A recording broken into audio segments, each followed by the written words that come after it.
저희들에게 주신 주님의 생명의 말씀의 제목은 사망에 이르는 어리석음의 초대입니다. 사망에 이르는 어리석음의 초대. 잠언서 1장부터 9장까지는 솔로몬을 통해 주신 15가지의 충고에 대한 내용의 말씀을 계속 배우셨죠. 주의 말씀을 통해서요. 그 말씀을 들으셨습니다.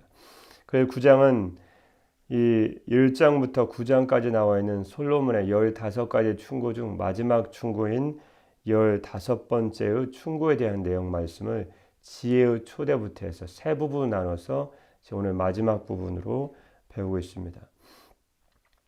주의 말씀을 통해서 오늘 마지막 부분은 잠언서 9장 13절에서 18절까지 오늘 본문의 말씀으로 주시는 내용은요. 사망에 이른 어리석음의 초대인데요. 이 어리석음이라는 미련함이 아무런 준비도 없이 지혜는 풍성한 식탁과 상을 예비하고 준비한 후에 풍성한 잔치를 배설하고 지혜 없는 자를 초대하여서 지혜로운 자들로 만들어 주지 않으셨습니까? 그런데 이 어리석음은 아무런 준비가 없습니다. 풍성한 식탁도 없고 아무것도 없습니다. 그리고 인간적인 잠깐 누리는 일시적인 쾌락만을 자극해서 사람들을 미혹하여 영원한 사망으로 초대하고 있습니다. 듣기만 해도 두려운 얘기죠. 영원한 사망에 이른 길로 지금 어리석음이 초대하고 있습니다. 그런데 무엇을 통해서 미끼를 잡아서 미끼로 사람을 초대할까요? 일시적인 인간의 쾌락만을 자극하는 거죠. 그래서 그들을 미혹하고 있는 내용입니다. 사망에 이른 어리석음의 초대에 대한 말씀에서 저희들에게 주시는 첫 번째 말씀 무엇일까요? 이런 미련함은 누구를 초대할까요? 주 고객이 누굴까요? 주 고객은 어리석은 자입니다. 미련한 여인은 어리석은 자를 초대하고 있습니다. 오늘 본 말씀 13절 말씀입니다. 시작입니다. 미련한 여인이 떠들며 어리석어서 아무것도 알지 못하고 자기 집 문에 앉으며 성읍 높은 곳에 있는 자리에 앉아서 자기 길을 바로 가는 행인들을 불러 이르되. 그 다음은 16절 말씀 보니까 어리석은 자는 이리로 돌이키라. 지금 지혜의 초대에 의해서 지혜를 얻어서 하나님의 생명의 말씀을 따라가는 지혜자의 길을 가는 지혜로운 자를 초대하는 게 아닙니다. 미련한 여인의 그 미련함, 어리석음의 미련함이라고도 할 수 있고 다른 말을 바꾸면 어리석음이라도 할 수 있는 어리석음 여인입니다. 미련한 여인입니다. 미련함과 여인이 지금 동격으로 쓰이고 있습니다. 그러니까 미련함을 지금 사람처럼 어리석은 여인으로 지금 묘사하고 있죠. 그 미련함의 주 고객은 13절 말씀처럼 이 여인은 떠들며 어리석어서 아무것도 알지 못하고 자기 집 문에 앉으며 성읍 높은 곳에 있는 자리에 앉아서 마치 이 미련한 여인은 지혜같이 7기둥을 지혜의 완전성이죠. 지혜가 7기둥을 만들고 사람들을 초대한 것처럼 성읍 높은 곳에 올라서 어리석은 자는 돌이키라 해서 지혜로운 자를 어리석은 자를 불러서 지혜롭게 만드는 그런 지혜자의 흉내를 내고 있습니다. 지혜가 여종을 보내고 자신이 성중 높은 곳에서 사람들에게 말하는 모습을 미련한 여인이 흉내를 내고 있습니다. 13절 말씀처럼 14절 말씀처럼 자기 집 문에 앉으며 성읍 높은 곳에 있는 자리에 앉아서 똑같이 흉내를 내는 거예요. 여러분 사단과 악한 마귀와 그를 따르는 그의 하수인들, 그의 종들은 의의 종들을 흉내내고 사단 마귀는 빛이신 주님을 가장하지 않습니까? 그래서 고린도 후서 11장 13절 말씀에 보면 거짓 사도들이죠. 그런 사람들은 거짓 사도요 속이는 일꾼이니 자기를 그리스도의 사도로 가장하는 자들이니라. 이것은 이상한 일이 아니니라. 사탄도 자기를 광명의 천사로 가장하나니. 겉모습만 보고 절대 알 수 없습니다. 속은 노략자라 이 길인지 어떻게 하겠습니까? 여러분 사탄도 자기를 빛의 사자로 가장한답니다. 하물며 사탄의 일꾼들도 자기를 의의 일꾼으로 가장하는 것이 또한 전혀 이상한 일이 아니랍니다. 지금 미련한 여인이 미련함 이 어리석음이 지혜가 자기 집에 7기둥을 세우고 그리고 사람들을 지혜의 자리, 생명의 자리, 하나님의 은총이 있는 하나님의 사랑받는 자리를 부르는 것처럼 14절 말씀에도 자기도 성 높은 곳에서 지혜를 따라하고 있습니다. 무슨 비록 비슷하지만 결국 이루는 것은 한 곳은 생명이 한 곳은 사망이라는 것이 다르죠. 15절 말씀이에요. 자기 길을 바로 가는 행인들을 불러 이르되 자기 길을 바로 가는 행인들은 누구일까요? 지혜 있는 자일까요? 아닙니다. 자기 길을 바로 가는 행인이라는 것은 앞뒤 문명을 보면 지혜로운 자, 지혜의 초대를 받아서 지혜로우신 하나님의 말씀을 순종하여 의로운 삶을 사는 지혜자가 아닙니다. 그러면 15절 말씀에 자기 길을 바로 가는 행인들은 누구일까요? 자기 뜻대로 살아가는 거예요. 아무리 지혜자가 얘기해도 내 생각이 옳다는 거예요. 자기의 생각을 딱 정하고 고집을 부리고 그냥 자기 길로 가는 거예요. 자기 생각대로, 자기 뜻대로, 자기 원하는 대로. 그런 이런 사람들이, 어리석은 사람들이 바로 미련함의 주 고객이라는 것입니다.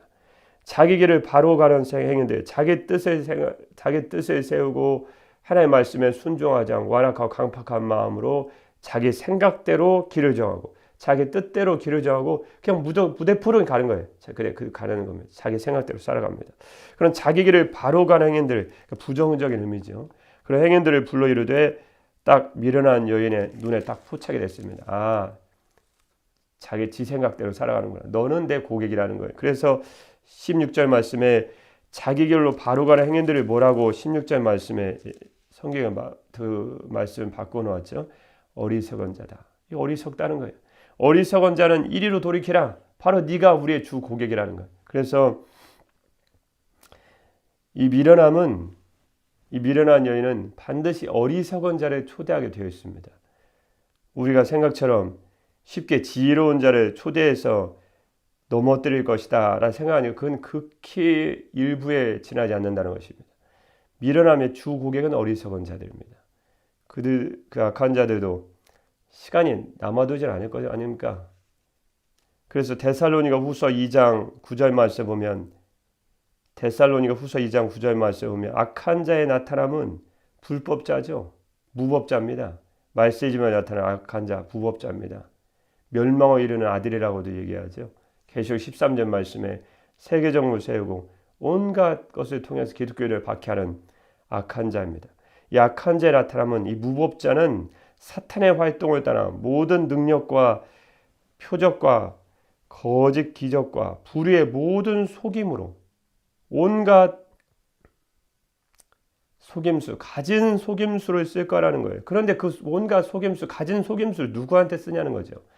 불의의 모든 속임수로 온갖 불의한 속임수로 멸망하는 자들에게 있으리니 멸망받을 자들을 속인다고 하는 거예요. 참 이상하죠. 그래서 지혜로운 자를 주의 말씀에 순종하고 따라가는 자를 주 고객 삼아서 그들 넘어뜨려 갈 것 같지만 불법자는 안 그렇다. 그들도 시간 많지 않다는 거예요. 그래서 이 악한 자, 불의에 속한 자는 이 불법자는 멸망받은 자들을 속일 거라는 거예요.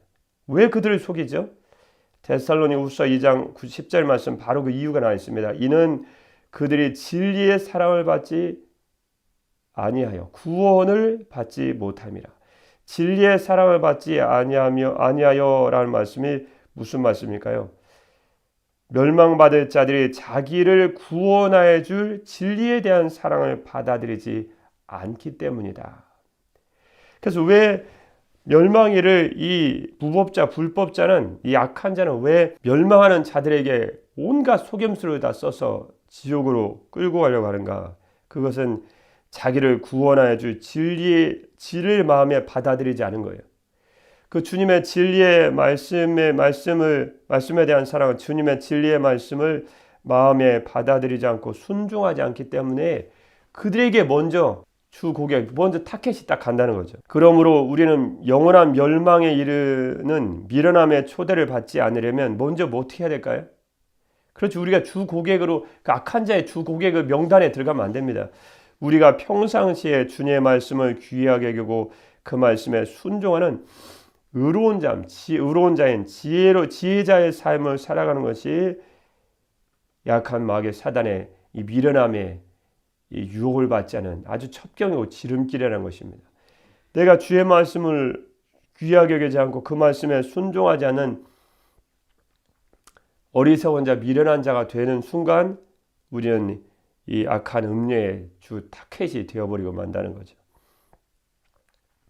요한복음 14장 6절 말씀에 그래서 우리는 아버지께로 이르는 길이요 참된 생명의 진리신 예수 그리스도만을 조차 우리는 살아가는 자가 되어야 됩니다. 요한복음 14장 6절 말씀 보면 예수께서 이르시되 내가 길이요 진리요 생명이니 나로 말미암지 않고는 아버지께로 올 자가 없느니라. 주의 말씀에 순종하는 의로운 자의 삶, 이런 사람은 음녀의 주 타켓이 아닙니다. 어쩌다가 와서 한 번씩 건들 수는 있지만 주 고객들이 아닙니다. 주님의 말씀을 순종하는 지혜로운 자들은 그들의 유혹을 받는 주된 대상들이 아니라는 거죠. 그들은 주로 그들을 초대하지 않습니다. 주님의 말씀에 순종하는 의로운 자의 삶을 살아가는 지혜로운 자의 삶을 생각하면 시편 1편 말씀이 생각나지 않으십니까? 시편 1편 말씀에 복 있는 사람은 악인들의 꾀를 따르지 아니하며 죄인들의 길에 서지 아니하며 오만한 자들의 자리에 앉지 아니하고 오직 여호와의 말씀 여호와 율법을 즐거워하여 그의 율법을 주야로 묵상하는도다. 그는 시냇가에 심은 나무가 철을 따라 열매를 맺으며 그 잎사귀가 마르지 아니함 같으니 그가 하는 모든 일이 다 형통하리로다. 그러니까 날마다 주의 말씀을 주야로 묵상하고, 여러분 주야로 묵상하는 것이 무엇입니까? 그 여러분 자신이라는 거예요. 그게 나를 복 있는 자로 만들어준다는 거예요. 다른 게 복 있는 자로 만들어주는 게 아닙니다. 내가 주의 말씀을 주야로 묵상하네. 그게 무슨 말씀 있지 않습니까? 쉬지 말고 기도하란 말은 어떻게 내가 쉬지 말고 기도합니까? 그래서 사람 질문한다는 거예요. 그런데 사람들 또 딴 거 갖다 주야로 묵상하는 게 있다는 거예요. 쉬지 말고 기도하라는 말은 어렵게 느껴지면서 세상 것을 쫓아서 살아가는 것은 사람이 전혀 어렵게 느끼지 않는다는 거죠. 그런데 복 있는 사람은 주님의 율법을 즐거워하여 그 율법을 주야로 묵상하는도다. 그는 시냇가에 심은 나무가 철을 따라 열매를 맺으며 그 잎사귀가 마르지 아니함 같으니 그가 하는 모든 일이 다 형통하리로다. 우리 사망에 이른 어리석음은 어리석은 자를 초대하게 되어 있습니다. 그래서 우리가 먼저 주의 말씀은 주야로 묵상하는 지혜로운 자가 되고 그 말씀을 귀하고 소중하게 여겨서 내가 삶의 적용을 살아갈 때 우리는 어리석은 자의 초대를 받지 않습니다. 미련한 자고 초대하고 넌 저리 가라는 거예요. 너가 왜 여기 왜 왔냐는 거예요. 너는. 그래서 우리가 나 자신을 어떤 자로 만들고 어떤 자로 살아가느냐에 따라서 유혹의 손길에 가까이 오기도 하고 오히려 유혹에 내가 자가에 다가오지도 않는다는 것입니다. 왜 세상은 자꾸 나를 유혹하는가? 그 문제가 있다는 거예요. 본인이 주야로 뭘 손에 들고 있냐는 거예요. 뭘 보고 있냐, 뭘 읽고 있냐는 거예요. 복 있는 사람은 주야로 하나님의 말씀 묵상하고 그 묵상한 주의 말씀을 따라서 주님과 주의 복을 받아 시절을 쫓아서 모든 것이 형통한 삶을 살아가는데 내가 자꾸 다른 걸 보고 있고 다른 걸 자꾸 묵상하고 하면 딱 미련한 자의 미련한 여인의 미련함의 타켓이 딱 되는 거예요. 너는 내 타켓이라는 거예요. 내 주 고객 명단에 딱 들었다는 거예요. 그러면 계속 영적으로도 유혹이 오고 어떤 악한 자들의 길거리 가면서 자꾸 유혹하게 되고 그래서 넘어지는 거예요. 결국은 세상이 나를 유혹해서가 아니고 세상이 유혹하기 전에 내가 미련함의 주 고객 명단에 이미 들어갔다는 거예요. 이해가 되시는지요? 그래서 16절 말씀처럼 미련한 여인은 누구를 초대하는 거예요? 지혜로운 자를 초대하지 않습니다. 하나님의 말씀을 사랑하는 자를 초대하지 않습니다. 어쩌다 한 번씩 건들 수 있지만 16절 말씀처럼요. 어리석은 자는 이리로 돌이키라. 두 번째, 어리석음의 초대에 대한 말씀에서 두 번째 주시는 말씀이 무엇일까요? 그 미련한 여인은 무엇으로 초대하는 거예요? 무엇이 믿기냐는 거죠. 은밀한 죄악으로 초대합니다. 그게 믿기라는 것입니다. 17절 말씀입니다. 보겠습니다. 도둑질한 물이 달고 몰래 먹는 떡이 맛이 있다 하는도다. 참 세상 사람들이 악한 자들이 미혹할 때 많이 쓰는 용어죠. 그게 성경에 다 나와 있는 것입니다. 도둑질한 물이 달고 몰래 먹는 떡이 맛이 있다 하는도다. 도둑질한 물이 뭘까요? 몰래 먹는 떡이 뭘까요? 불륜입니다. 불륜. 그래서 하나님 원하시는 가정을 통해 주어진 사랑이 아니고 몰래 나가 죄를 짓는 거예요. 왜냐하면 하도 세상적인 것만 보고 살다 보니까 자기도 모르게 거기에 주 고객이 딱 되어버렸네. 그러니까 악한 자들, 악한 영이 자꾸 유혹을 합니다. 마음에 정욕을 일으켜 세상 사랑한 마음을 주고 세상을 자꾸 본 게 그건데요. 뭐 본 게 마음에 들어있는 게 그건데요. 그러니까 자꾸 세상에 나도 모르게 빠져든다는 거예요. 그러니까 이제는 악인들이 너는 이제 잘 무르익었다는 거예요. 무르익었다면 뭐예요? 죄악에 빠질 가능성이 아주 99% 아주 충만하다는 거예요. 그러면 이제 슬슬 이제 은밀한 유혹을 하죠. 야, 도둑질한 물이 달고 몰래 먹는 떡이 맛있지 않냐? 야, 네 아내가 몰라. 네 남편도 모르고 너만 아는 거야. 너하고 나만. 그래서 몰래 먹는 떡이 불륜의 사랑으로 사람들을 유혹한다는 것입니다. 성경은 너무 적나라하죠. 그러나 이게 우리 현실이라는 것입니다. 주님 주시는 지혜의 특성은 개방적입니다. 활짝 열려있어요. 누구든지 와서 이 말씀을 듣고 구원을 받으라는 것입니다. 그러나 사람을 파멸이고 멸망으로 인도하는 죄의 특성은 아주 은밀하죠. 왜냐하면 들키면 안 되기 때문에. 그래서 그 은밀한 죄로 사람들을 유혹합니다. 그러나 죄악은 결국 하나님 앞에 밝히 드러나고 그가 행한 죄악에 대한 공의로운 주님의 심판을 받게 될 것입니다. 그래서 고린도전서 4장 5절 말씀에 보면 고린도전서 4장 5절 말씀에 보면 주님이 이렇게 말씀해 주지 않으셨습니까? 그러므로 때가 이르기 전 곧 주께서 오시기까지 아무것도 판단하지 말라. 그 다음 말씀이에요. 그가 어둠에 감춘 것들을 드러내고 마음의 뜻을 나타내시리니 그때 각 사람에게 하나님으로부터 칭찬이 있으리라.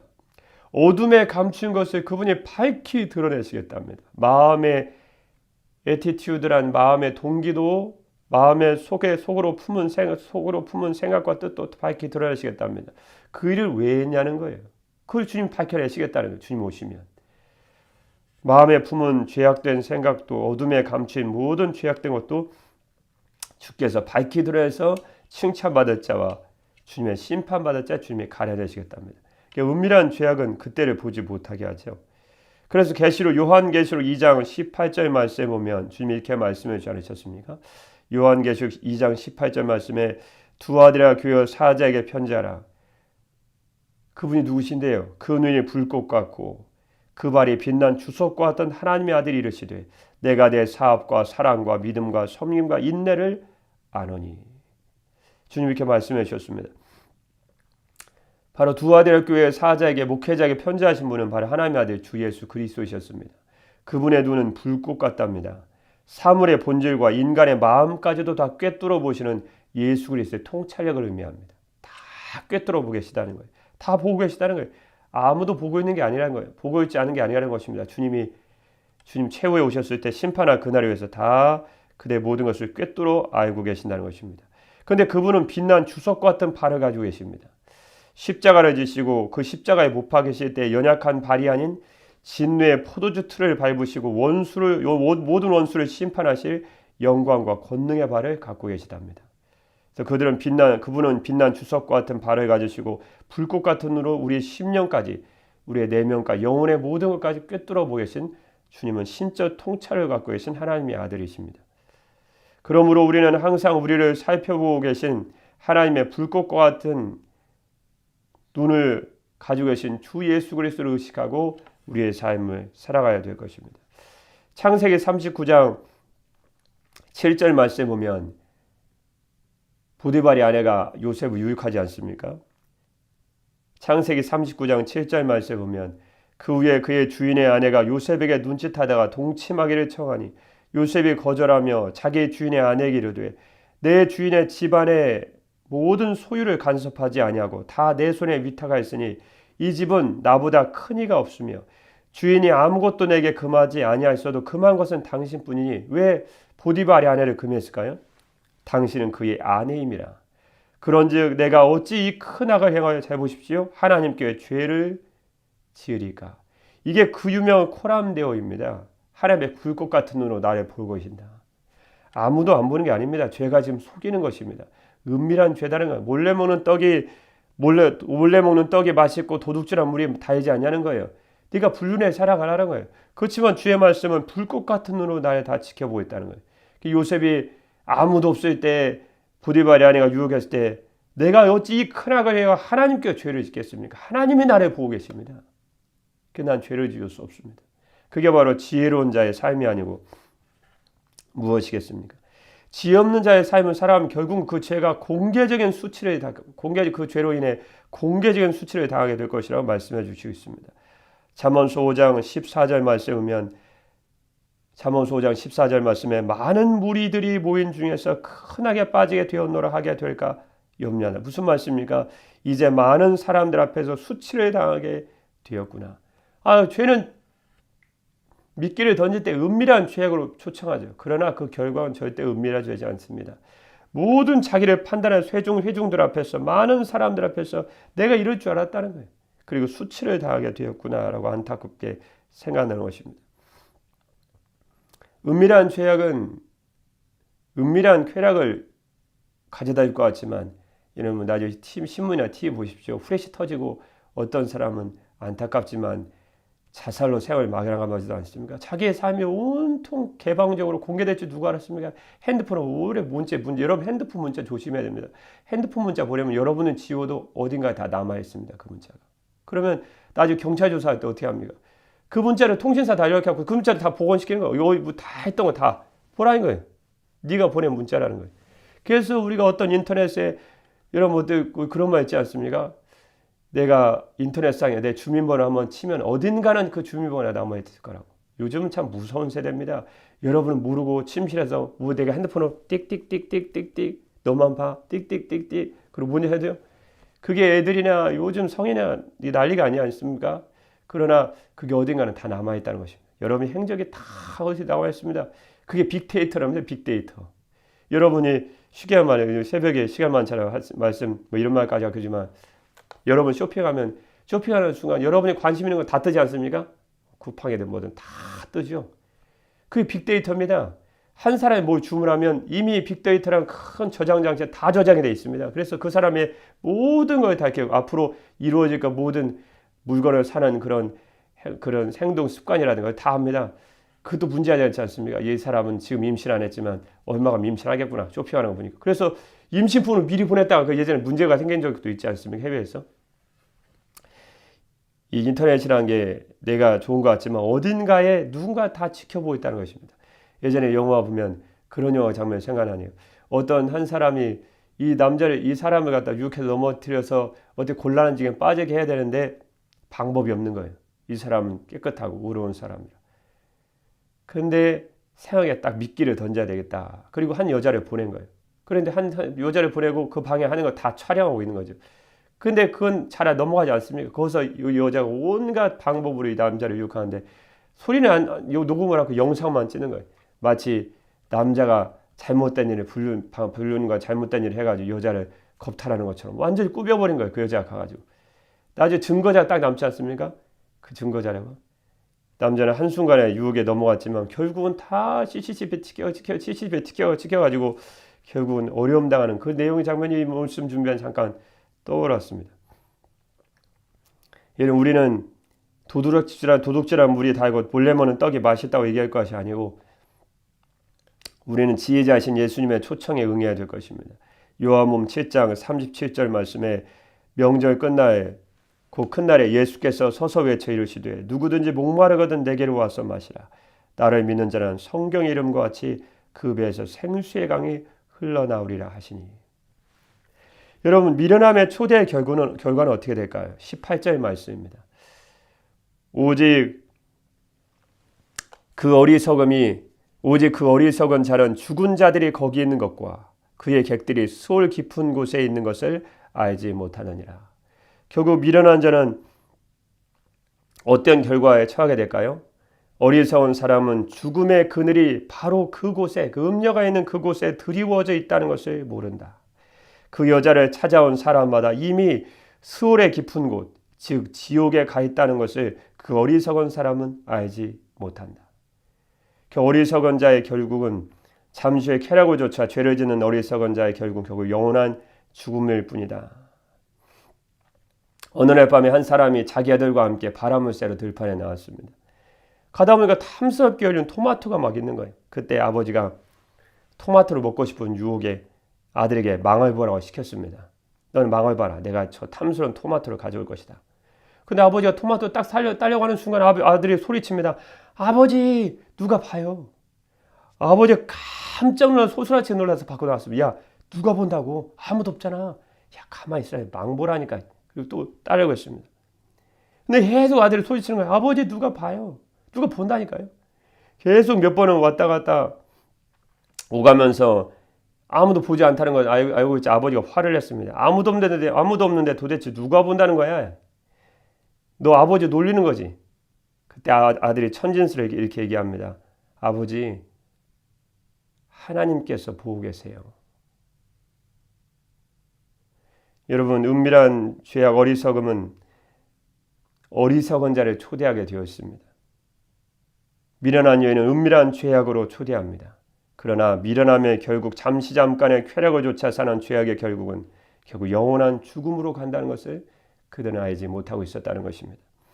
오늘도 어리석은 잠시 죄악의 어리석은 유혹을 통해 짓는 죄악보다 영원한 진리신 생명이신 예수 그리스도의 말씀만 조차 그물만을 조차 살아감으로 영생에 이르는 참으로 지혜로운 백성들 되시기를 주님의 이름으로 축복합니다. 기도하겠습니다. 나의 모든 길과 내가 눕는 것을 살펴보셨으므로 나의 모든 행위를 익히 아시오니 여호와여 내 혀의 말을 알지 못하시는 것이 하나도 없으시니이다. 아멘. 사랑의 우리 주 하나님 아버지, 생명을 좇아 사는 참으로 지혜로운 자의 삶을 살아갈 수 있게 축복하여 주옵소서.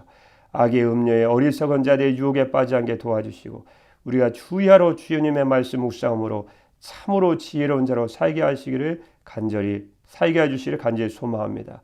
오늘도 생명 되시고 길이요 진리신 예수 그리스도의 말씀만 따라 사는 저희가 되게 하여 주옵소서.